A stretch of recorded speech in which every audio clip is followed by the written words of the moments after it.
इक्ष्वाकु वंश में त्रिशंकु नाम के एक राजा हुए। त्रिशंकु की इच्छा सशरीर स्वर्ग जाने की थी। अपनी वार्ता जारी रखते हुए मिथिला के राजपुरोहित शतानंद जी ने कहा, इस बीच इक्ष्वाकु वंश में त्रिशंकु नाम के एक राजा हुए। त्रिशंकु की इच्छा सशरीर स्वर्ग जाने की थी, इसके लिए उन्होंने वशिष्ठ जी से यज्ञ करने के लिए कहा। वशिष्ठ जी ने बताया कि मुझमें इतनी सामर्थ्य नहीं है कि मैं किसी व्यक्ति को शरीर सहित स्वर्ग भेज सकूं। वशिष्ठ जी के असमर्थता प्रकट करने पर त्रिशंकु ने यही प्रार्थना वशिष्ठ जी के पुत्रों से भी की जो दक्षिण प्रांत में घोर तपस्या कर रहे थे। इस पर वशिष्ठ जी के पुत्रों ने कहा कि अरे मूर्ख, जिस काम को हमारे पिता नहीं कर सके तू उसे हमसे कराना चाहता है। ऐसा प्रतीत होता है कि तू हमारे पिता का अपमान करने के लिए यहां आया है। उनके इस प्रकार कहने से त्रिशंकु ने क्रोधित होकर वशिष्ठ जी के पुत्रों को अपशब्द कहे। वशिष्ठ जी के पुत्रों ने रुष्ट होकर त्रिशंकु को चांडाल हो जाने का शाप दे दिया। शाप के कारण त्रिशंकु का सुंदर शरीर काला पड़ गया। सिर के बाल चांडालों जैसे छोटे छोटे हो गए। गले में हड्डियों की माला पड़ गई। हाथ पैरों में लोहे की कड़े पड़ गए। त्रिशंकु का ऐसा वेश देखकर उनके मंत्री तथा दरबारी उनका साथ छोड़कर चले गए। फिर भी उन्होंने सशरीर स्वर्ग जाने की इच्छा का परित्याग नहीं किया। वे विश्वामित्र के पास जाकर बोले कि ऋषिराज, आप महान तपस्वी हैं।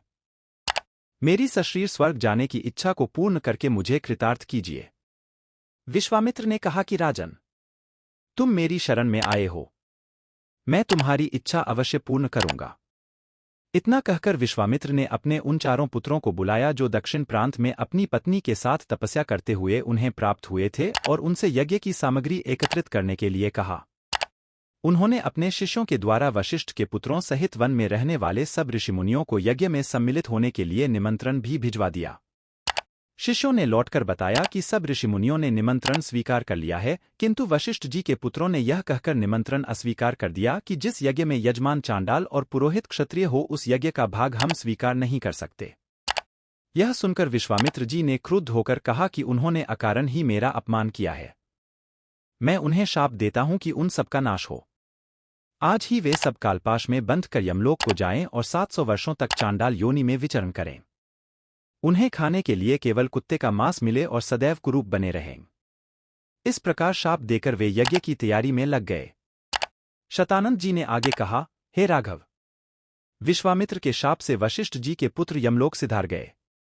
वशिष्ठ जी के पुत्रों के परिणाम से भयभीत सभी ऋषि मुनियों ने यज्ञ में विश्वामित्र का साथ दिया। यज्ञ की समाप्ति पर विश्वामित्र ने सब देवताओं को नाम ले लेकर अपने यज्ञ भाग ग्रहण करने के लिए आह्वान किया, किंतु कोई भी देवता अपना भाग लेने नहीं आया। इस पर क्रुद्ध होकर विश्वामित्र ने अर्घ्य हाथ में लेकर कहा कि हे त्रिशंकु, मैं तुझे अपनी तपस्या के बल से स्वर्ग भेजता हूं। इतना कहकर विश्वामित्र ने मंत्र पढ़ते हुए आकाश में जल छिड़का और राजा त्रिशंकु शरीर सहित आकाश में चढ़ते हुए स्वर्ग जा पहुंचे। त्रिशंकु को स्वर्ग में आया देख इंद्र ने क्रोध से कहा कि रे मूर्ख, तुझे तेरे गुरु ने शाप दिया है, इसलिए तू स्वर्ग में रहने योग्य नहीं है। इंद्र के ऐसा कहते ही त्रिशंकु सिर के बल पृथ्वी पर गिरने लगे और विश्वामित्र से अपनी रक्षा की प्रार्थना करने लगे। विश्वामित्र ने उन्हें वहीं ठहरने का आदेश दिया और वे अधर में ही सिर के बल लटक गए। त्रिशंकु की पीड़ा की कल्पना करके विश्वामित्र ने उसी स्थान पर अपनी तपस्या के बल से स्वर्ग की सृष्टि कर दी और नए तारे तथा दक्षिण दिशा में सप्तर्षि मंडल बना दिया। इसके बाद उन्होंने नए इंद्र की सृष्टि करने का विचार किया, जिससे इंद्र सहित सभी देवता भयभीत होकर विश्वामित्र से अनुनय विनय करने लगे। वे बोले कि हमने त्रिशंकु को केवल इसलिए लौटा दिया था कि वे गुरु के शाप के कारण स्वर्ग में नहीं रह सकते थे। इंद्र की बात सुनकर विश्वामित्र जी बोले कि मैंने इसे स्वर्ग भेजने का वचन दिया है, इसलिए मेरे द्वारा बनाया गया यह स्वर्ग मंडल हमेशा रहेगा और त्रिशंकु सदा इस नक्षत्र मंडल में अमर होकर राज्य करेगा। इससे संतुष्ट होकर इंद्रादि देवता अपने अपने स्थानों को वापस चले गए।